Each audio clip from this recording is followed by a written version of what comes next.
Frères et sœurs dans le Seigneur, nous sommes dans la joie de vous recevoir encore ce dimanche matin, dans la joie aussi de nous accepter dans vos maisons, ce dimanche matin dans ce programme de temps de qualité. Ce dimanche matin et tous les autres dimanches du mois de juin qui vont suivre, et même au-delà des dimanches du mois de juin, selon que l'Esprit va nous conduire, nous allons parler Pentecôte. Et nous allons particulièrement parler d'un thème que nous avons commencé depuis le dimanche passé, qui parle sur le Saint-Esprit comme couronnement de la rédemption. Il y a d'une part les Écritures, d'une part la Bible nous révèle ce que Christ a accompli pour nous, mais de l'autre dans nos vies, nous avons comme l'impression que l'homme n'atteint toujours pas les vérités qui nous sont révélées dans les Écritures. Nous sommes toujours dans des débats, par exemple, de savoir est-ce qu'un homme peut-il être malade.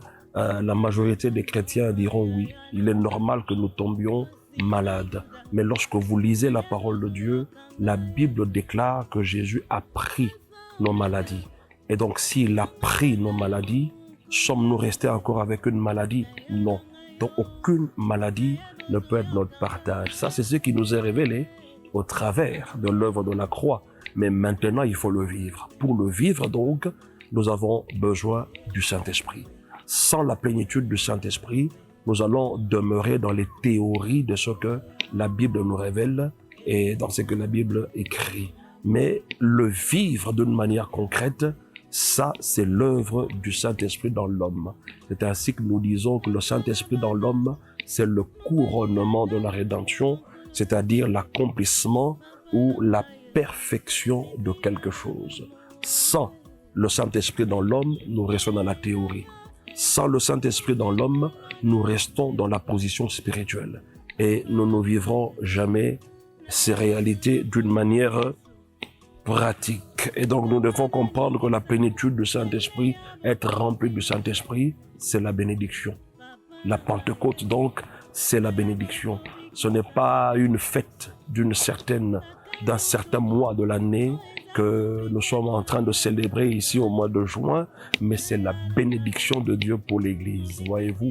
Alors si vous ne comprenez pas, la plénitude du Saint-Esprit, c'est quelque chose de très néfaste pour votre foi. C'est ainsi que Jésus va déclarer, nous l'avons vu la fois passée, dans Jean chapitre 7, versets 37 à 39, que le dernier jour de la fête, Jésus se tint debout et va s'écrier, celui qui a soif, qu'il vienne à moi et qu'il boive. Celui qui croit en moi, des fleuves d'eau vive couleront de son sein, comme dit l'Écriture. Il disait cela de l'Esprit que devaient recevoir ceux qui croiraient.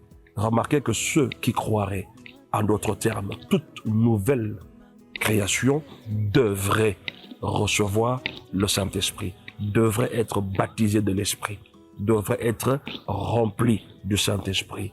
C'est ainsi que nous avons dit que la nouvelle création a pour vocation de marcher dans la plénitude de l'Esprit afin d'opérer à plein régime.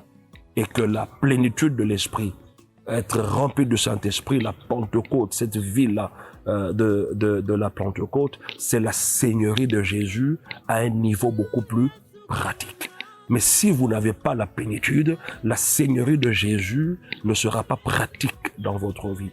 Le Saint-Esprit dans l'homme vient faire revivre Jésus-Christ dans nos vies, dans nos églises, alors qu'il n'est plus vivant physiquement. Sans la plénitude de l'Esprit, nous ne pourrons jamais proclamer avec raison parce que nous avons vu que Jésus est vivant. Mais avec la plénitude de l'Esprit, aujourd'hui encore, nous pouvons dire que Jésus est le même hier, aujourd'hui et éternellement.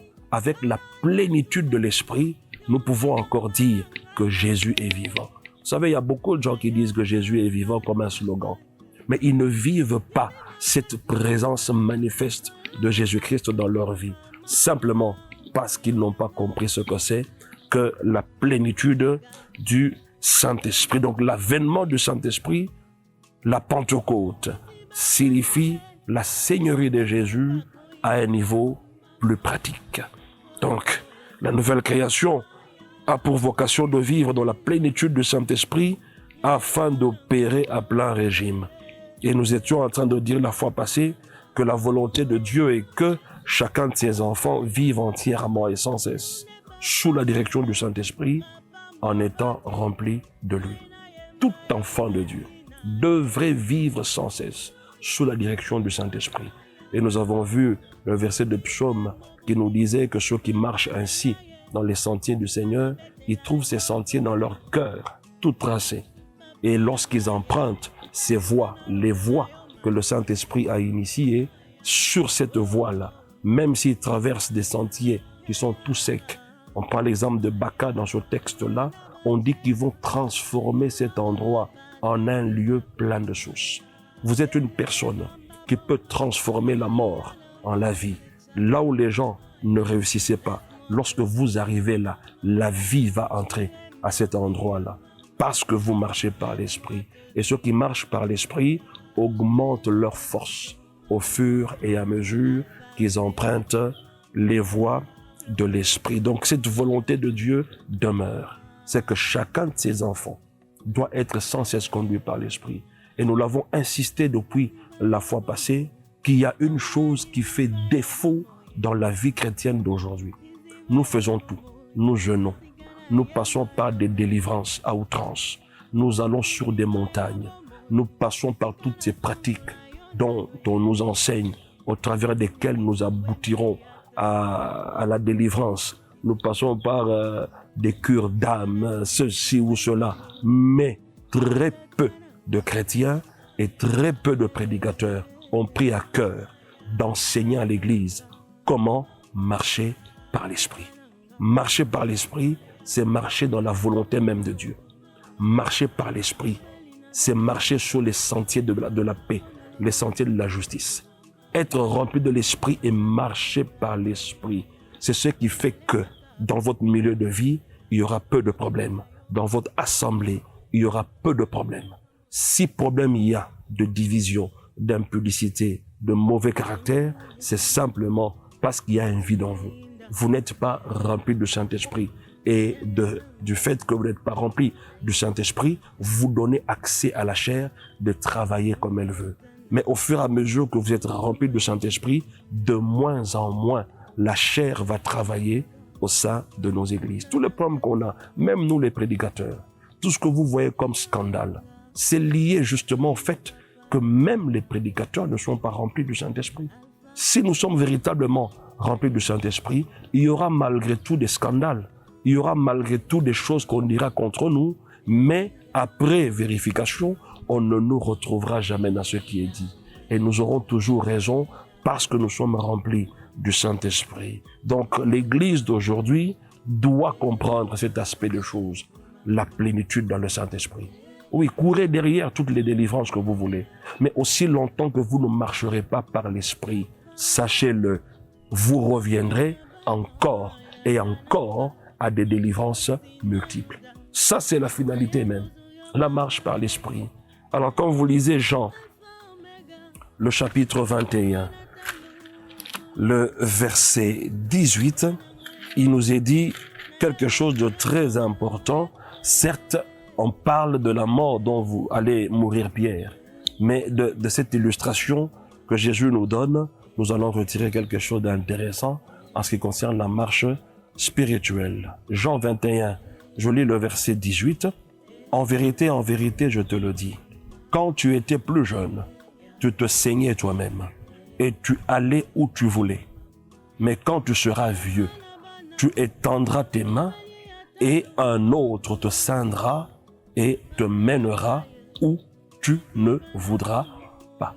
Remarquez ici, mes chers frères, on parle de l'homme. Prenons le cas général de l'homme. On dit lorsque l'homme est encore jeune, qu'est-ce qu'il fait? Il se sent fort. Il marche selon sa propre volonté. C'est-à-dire lorsque nous croyons au Seigneur Jésus-Christ, nous sommes encore jeunes dans le Seigneur. On se sent soi-même et on va là où on veut aller. On est débordant d'énergie, on est en train de faire des choses comme on l'entend. Mais on n'est pas assidu, n'est-ce pas, à la voix de l'Esprit, à comprendre la volonté propre de Dieu. Nous sommes animés par un zèle amer Et là-dedans, mes chers frères, le Seigneur peut permettre certaines choses, mais il faut apprendre. Dans la jeunesse, on commet beaucoup d'erreurs. Dans la jeunesse, ce qui ressort ici, c'est que c'est la volonté propre de ce jeune-là qui travaille. Alors qu'il est en Christ, alors qu'il devrait être conduit par le Saint-Esprit, il ne laisse pas encore sa volonté être conduite par le Saint-Esprit. C'est lui-même qui conduit sa vie. Et on dit, mais quand tu seras vieux, lorsque tu vas grandir dans ces choses-là, et que tu auras expérimenté pas mal de choses, tu comprendras que la volonté propre ne te mènera jamais là où Dieu t'attend. On dit, quand tu vas devenir vieux, tu étendras tes mains. Et remarquez ce qu'on dit, et un autre te ceindra et te mènera où tu ne voudras pas. Il te mènera où tu ne voudras pas. Qui? Un autre. Remarquez que ce n'est plus toi qui t'emmène quelque part, n'est-ce pas? Mais c'est un autre. Tu vas te laisser conduire par un autre. Et donc comprenez que lorsque vous grandissez dans les choses de Dieu, vous allez aussi comprendre que vous devez céder votre volonté au Saint-Esprit. Il n'y a que lui qui peut vous conduire là où vous devez arriver. Mais écoutez le verset 19. Il dit cela pour indiquer par quelle mort Pierre glorifierait Dieu.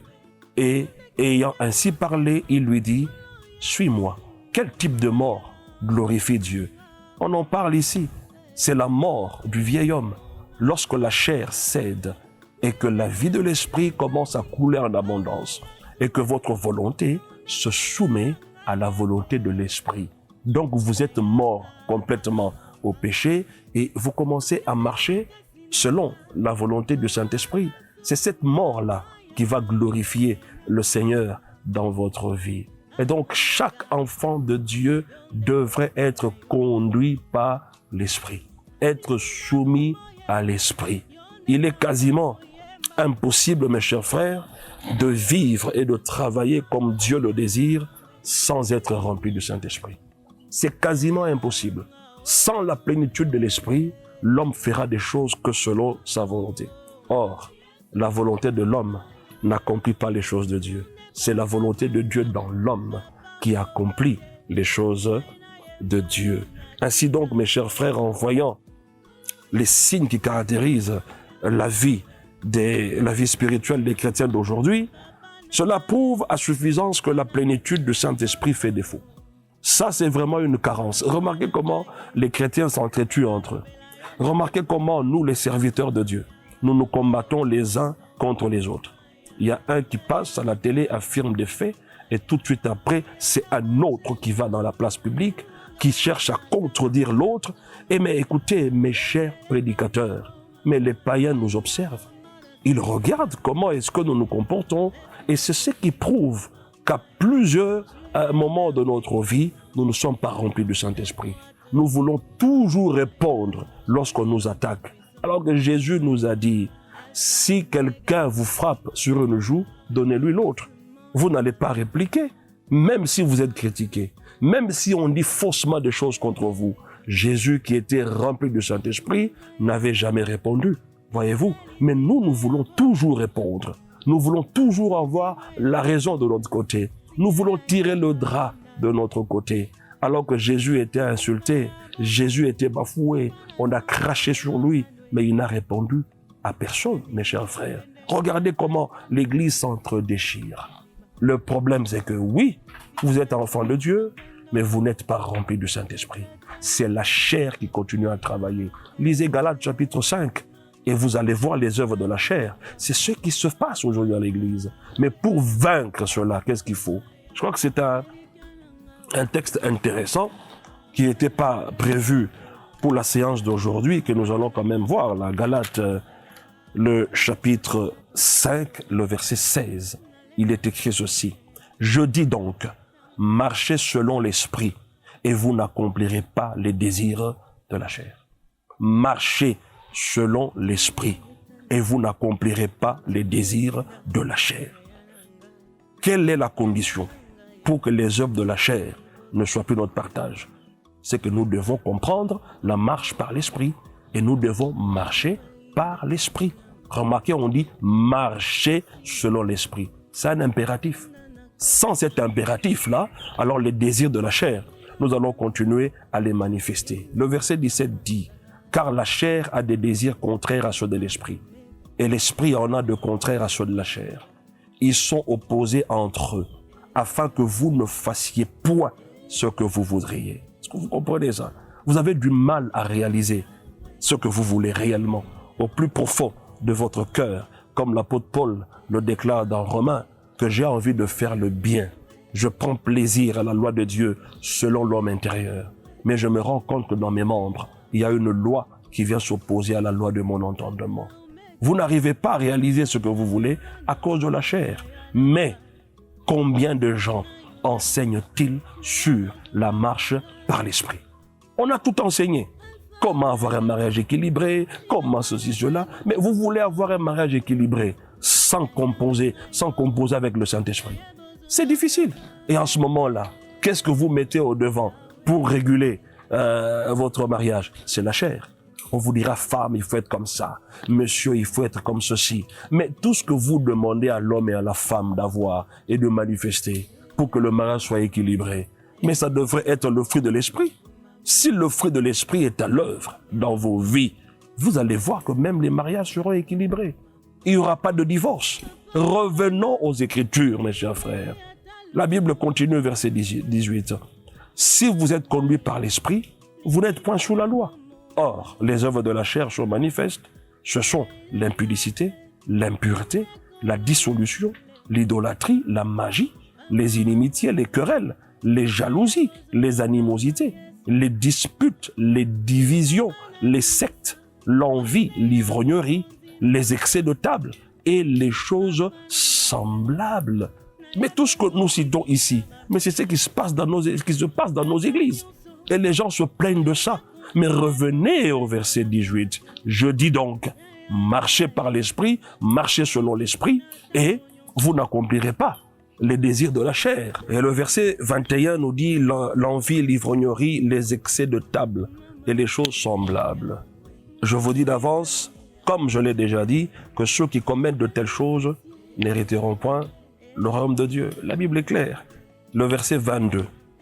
Mais le fruit de l'esprit, c'est l'amour, la joie, la paix, la patience, la bonté, la bénignité, la fidélité, la douceur, la tempérance. Remarquez que lorsque vous marchez par l'esprit, alors vous manifestez le caractère de Christ.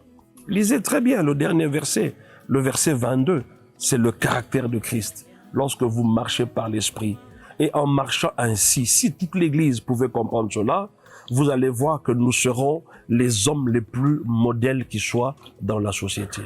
Il n'y aura pas d'orgueil, n'est-ce pas? Il n'y aura pas l'impudicité au sein de l'Église, l'adultère.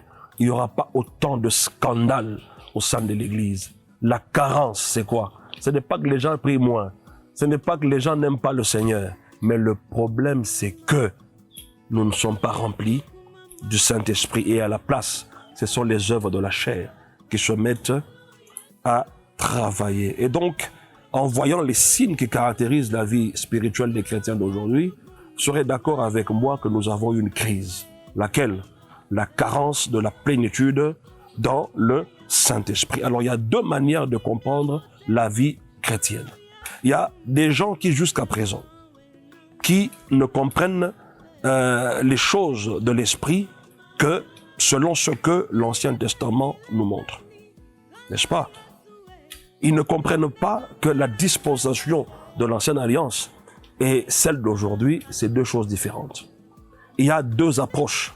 Il y a une manière dont Dieu a marché avec les gens dans l'Ancienne Alliance et la manière dont il marche avec nous dans la Nouvelle Alliance. Lorsque vous lisez dans Jean chapitre 14, Jean chapitre 14, nous allons commencer à partir du verset 15, il est écrit « Si vous m'aimez, gardez mes commandements.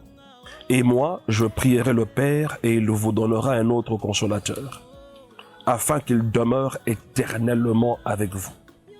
L'esprit de vérité que le monde ne peut recevoir, parce qu'il ne le voit point et ne le connaît point.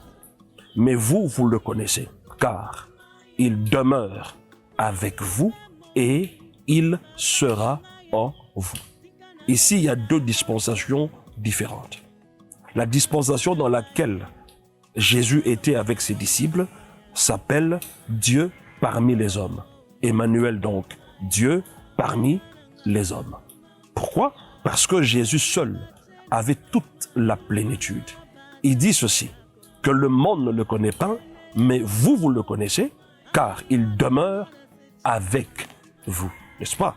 Jésus qui était ce paraclet, n'est-ce pas, en qui la plénitude du Saint-Esprit habitait, vivait avec ses disciples. Et aussi longtemps qu'il a vécu avec ses disciples et qu'il n'était pas en eux, aucun de ses disciples n'avait la vie de Jésus. Comprenez cela? Ça, c'est un élément très important. Et on précise par la suite, et il sera en vous. Donc, en ce moment-là, où Jésus parlait de ces choses, le Saint-Esprit n'était pas encore dans les disciples, mais le Saint-Esprit était avec les disciples.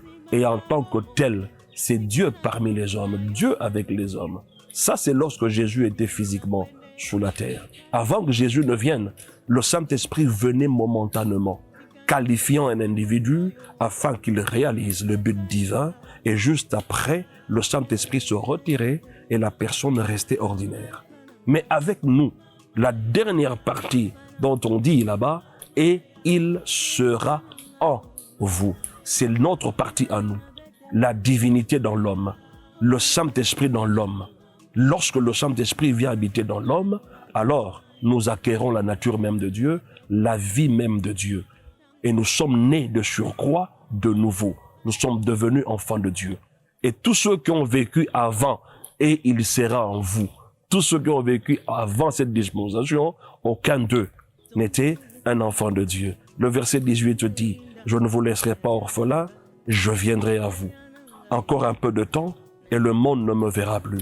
Mais vous, vous me verrez, car je vis et vous vivrez aussi. Car je vis et vous vivrez aussi. » De quelle vie parlait-il? Parce qu'il dit là que lui est en train de vivre, mais vous, vous vivrez. En d'autres termes, vous n'avez pas encore commencé à vivre. Vous n'avez pas encore la vie de Dieu à l'intérieur de vous. Parce que la dispensation dans laquelle vous êtes, c'est Dieu avec vous, Emmanuel. Il n'est pas encore en vous. Et donc, il promet que vous vivrez aussi. Et le verset 20 dit, « En ce jour-là, vous connaîtrez que je suis en mon Père et que vous êtes en moi et que je suis en vous. » En ce jour-là, quel jour? Le jour où je viendrai habiter en vous, c'est alors que vous connaîtrez la position que vous occupez. Vous occupez la même position que moi j'occupe par rapport au Père. Vous comprendrez que je suis en vous et que vous êtes en moi et que nous sommes dans le Père. Je voudrais lire cela dans la version Parole vivante. Jean chapitre 14, je vais lire à partir du verset 17 pour gagner un tout petit peu de temps. Il est écrit, c'est l'esprit de vérité. Celui que les hommes loin de Dieu sont capables d'accueillir parce qu'ils sont aveugles pour ce qui le concerne et qui n'en ont aucune notion. Pour vous, par contre, il n'est pas un étranger car il est auprès de vous et il demeurera en vous. Il est avec vous, auprès de vous, et il demeurera en vous. Verset 18. Non, je ne vous laisserai pas seuls, comme des orphelins dans ce monde. Je reviendrai auprès de vous. Sous peu, le monde ne me verra plus. Vous, par contre, vous me verrez, parce que je suis vivant et que vous aussi, vous vivrez de la même vie. Est-ce que vous comprenez que lorsque le Saint-Esprit vient habiter dans l'homme, nous vivons de la même vie que Jésus a vécu. Verset 20.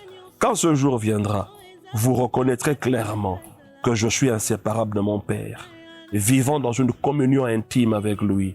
Vous saurez aussi que vous êtes en communion avec moi et que vous vivez en moi et que moi je vis en vous. Le Saint-Esprit dans l'homme, c'est Jésus qui vit dans l'homme. Comprenez cela? L'œuvre du Saint-Esprit dans l'homme, c'est faire revivre Jésus alors qu'il n'est plus vivant physiquement. Mais nous pouvons confirmer, par contre, que Jésus est vivant. Donc il y a des gens qui ont une compréhension de la vie chrétienne plus ou moins par rapport à ce que l'Ancienne Alliance nous présente. Dieu avec nous, n'est-ce pas? Le Saint-Esprit venant et repartant. Mais il y a des gens qui ont compris, qui vont au-delà, n'est-ce pas, de cette présence extérieure et momentanée de l'Esprit Saint, et ils le reçoivent comme l'hôte divin, habitant personnellement dans nos cœurs. Il y a des gens qui ont compris cela, mais il y a d'autres qui n'ont jamais compris cela. Ils ont toujours l'impression que le Saint-Esprit habite quelque part et qu'il vient, et après il repart. Donc sans comprendre le Saint-Esprit habitant dans l'homme, notre vie chrétienne ne trouvera pas tout son sens. Nous aurons toujours des difficultés. Nous vivrons comme si Dieu n'est pas avec nous, comme s'il n'est pas en nous. Il faut beaucoup chanter, beaucoup adorer pour que le Saint-Esprit descende, alors que quand vous dites que vous êtes chrétien, vous avez le Saint-Esprit à l'intérieur de vous. Parce qu'il n'y a de vie chrétienne normale que si l'on a pleinement conscience d'avoir reçu le Saint-Esprit à demeure. Vous savez, beaucoup de gens tâtonnent dans leur vie chrétienne parce qu'ils n'ont pas la conscience d'avoir reçu le Saint-Esprit à demeure. Beaucoup de gens vivent n'importe comment parce qu'ils pensent que Dieu est quelque part. Voilà, je peux voler là, Dieu ne me verra pas. Non, Dieu est en toi. Lorsque tu vas commettre ton impudicité, ton adultère, le Saint-Esprit est en toi. Mais quand tu as conscience de la présence de l'Esprit en toi, il y a des choses que tu ne feras pas. Pourquoi? C'est comme si tu engageais Dieu dans cette bêtise. Dans ces histoires-là, tu vas, tu payes l'hôtel, tu prends une femme, tu es adultère, tu es impudique. Lorsque tu le fais, c'est parce que tu n'as pas conscience que le Saint-Esprit est en toi. Mais si tu avais conscience que le Saint-Esprit est en toi, tu ne feras jamais ce genre de choses. Et donc nos vies chrétiennes sont très souvent déséquilibrées parce qu'il y a un problème de compréhension, de prise de conscience de la présence du Saint-Esprit à l'intérieur de nous. Sinon, à quoi bon la question de Paul dans Acte 19, quand il a posé la question aux disciples de Jean, avez-vous reçu le Saint-Esprit quand vous avez cru? Pourquoi cette question? Certainement qu'ils ont eu une conversation. Et il s'est rendu compte que les réponses que ces gens-là donnaient, il y avait quelque chose qui leur manquait. C'est ainsi qu'il pose la question. Est-ce que le jour où vous avez cru, vous avez aussi reçu le baptême dans le Saint-Esprit? Ils vont répondre, nous n'avons même pas entendu dire qu'il y ait un Saint-Esprit. Est-ce que vous pouvez comprendre cette aberration? Un chrétien, quelqu'un qui prétend avoir cru, qui dit, nous n'avons pas même entendu dire qu'il y a un Saint-Esprit. Et lorsqu'ils répondent ainsi dans Actes au chapitre 19, cela faisait déjà 20 ans depuis que le Saint-Esprit était sur la terre. 20 ans après, il y a des gens qui continuent à dire qu'on ne connaît pas le Saint-Esprit. On n'a même pas entendu dire qu'il y a un Saint-Esprit. Et donc, Paul avait certainement relevé des lacunes dans leur vie. Et puis, il s'est dit, ce qui arrive à ces gens, c'est justement parce qu'ils n'ont pas reçu le baptême dans le Saint-Esprit. Donc, sans la plénitude de l'Esprit, nous serons quand même des chrétiens, mais faibles, imparfaits, chancelants. Ok? Nous serons quand même des chrétiens. Sans le baptême dans le Saint-Esprit, les disciples de Jésus allaient témoigner malgré cela de Jésus. Ils allaient parler d'un Jésus historique. Ça veut dire, ils allaient relater les histoires vraies qu'ils ont vécues avec le Seigneur. Mais aucune de ces histoires n'allait emmener les gens à la repentance. Aucune de ces histoires n'allait manifester la puissance de Dieu simplement parce qu'ils n'étaient pas remplis du Saint-Esprit. Alors c'est un danger énorme que d'aller témoigner de Jésus sans le baptême dans l'Esprit. Je l'ai dit la fois passée, vous êtes comme un militaire qui est envoyé au front sans munitions, sans tenue appropriée, et donc la mort précoce vous atteindra à coup sûr. Parce que, mes chers frères, comprenez aussi que notre efficacité est liée à cette plénitude du Saint-Esprit. Et cette plénitude n'est pas l'expérience d'une seule fois. Non, c'est une expérience continuelle, ok? Et à maintenir toute la vie. On va prendre le premier exemple ici, dans Actes chapitre 2, le verset 4. Ça, c'est la première dose. La Bible déclare, et ils furent remplis du Saint-Esprit et se mirent à parler en d'autres langues. Lorsqu'ils ont été ainsi remplis à la première dose, il s'est passé des choses, n'est-ce pas? La première des choses, c'est que Pierre se lève et commence à témoigner de Jésus. Le discours de Pierre a vivement touché les cœurs de ses auditeurs. Au verset 37, vous allez le voir de Acte 2, la Bible déclare qu'ils furent vivement touchés dans leur cœur. Ils n'ont pas été touchés dans leurs sentiments, non. Ils ont été touchés dans leur esprit. Et de là va être, c'est de là que la repentance va aussi se manifester. Mais pour qu'ils soient ainsi touchés et que 3000 personnes se convertissent, il fallait que ce langage-là, ce discours de Pierre soit imbibé de la présence du Saint-Esprit. Deuxième chose, au verset 41, on vous montre une moisson abondante de 3000 âmes converties le même jour. Pierre n'a pas fait des affiches, il n'a pas fait de la publicité, mais le jour de l'adoration où il y avait des gens qui sont venus adorer à Jérusalem, il s'élève simplement. Écoutez, vous pouvez aller au grand marché de Kinshasa, par exemple. Il y a des millions de gens qui sont dans ce grand marché le plus souvent, pendant la journée. Et quand vous commencez à parler, croyez-moi, c'est peut-être pas 10 ou 15, 50 personnes qui vont croire. Mais si vous êtes réellement rempli du Saint-Esprit et que vous répondez à un appel du Seigneur, la moisson sera toujours abondante. Il y a beaucoup de gens qui prêchent parce que c'est la coutume de prêcher, mais prêchez animé de l'Esprit. Prêchez parce que vous êtes conduit par lui et rempli du Saint-Esprit. Vous verrez que la moisson sera vraiment abondante. Il y avait aussi la crainte de Dieu qui se faisait, n'est-ce pas? Et il se faisait beaucoup de prodiges et de miracles par les apôtres. La crainte de Dieu a commencé à se manifester dans l'assemblée. Les gens, lorsqu'ils écoutaient l'évangile que les apôtres prêchaient, il y avait la crainte de Dieu. Il n'y avait pas des gens qui vivaient dans la chair. Toutes ces personnes-là comprenaient que non, il faut obéir au Seigneur. Rien qu'en écoutant les gens qui étaient remplis du Saint-Esprit. Et vous remarquerez aussi qu'il y avait un esprit communautaire. La Bible déclare que chaque jour, ils étaient assidus au temple. Il n'y avait pas d'absent. Les gens avaient un cœur vivement touché de se réunir quotidiennement dans la prière avec les apôtres, persévérant dans les enseignements des apôtres et ainsi de suite. Vous pouvez voir ça au verset 42 et le verset 46 de Acte 2. Et il y avait aussi la croissance de l'Église. Dans Acte 46, on dit que le Seigneur ajoutait chaque jour à l'Église. Alors, vous comprenez qu'avec la plénitude du Saint-Esprit, vous n'aurez pas à faire tous ces sacrifices que nous faisons le plus souvent pour vivre de tels résultats. Il y a des pasteurs qui vont jeûner, prier. Pourquoi? Pour que le peuple de Dieu soit changé. Pasteur, commence d'abord par être rempli du Saint-Esprit. Commence par être conduit par le Saint-Esprit. Et vous verrez que les résultats seront différents.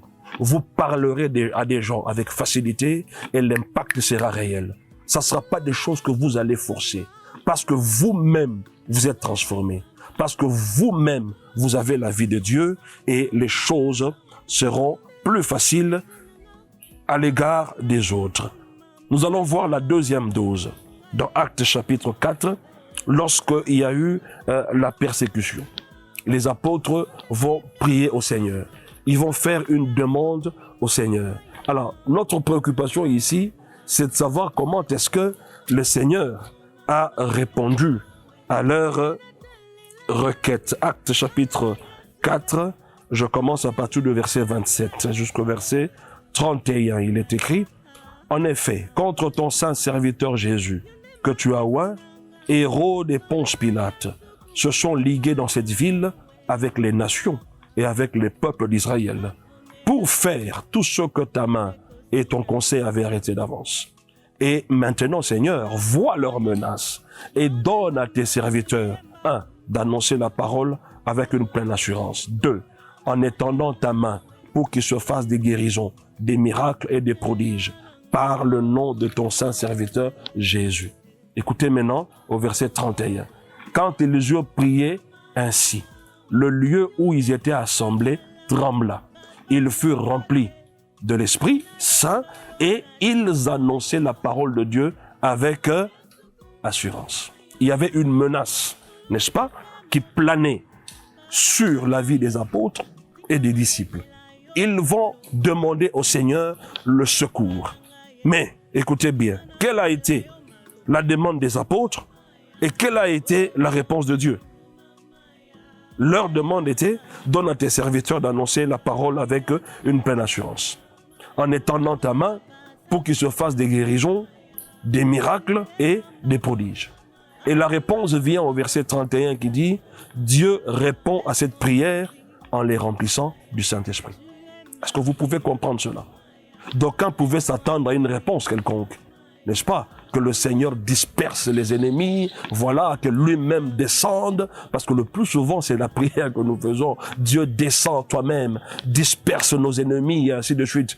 Ils ont demandé l'intervention de Dieu en face de la menace, la persécution qu'ils avaient, et ils ont demandé à Dieu de les assister de manière à ce qu'ils annoncent la parole avec assurance, qu'il se produisent des prodiges, des miracles, n'est-ce pas? Et Dieu répond comment? En les remplissant du Saint-Esprit. Ça, c'est la responsabilité de Dieu. Et maintenant, qu'est-ce que l'homme va faire?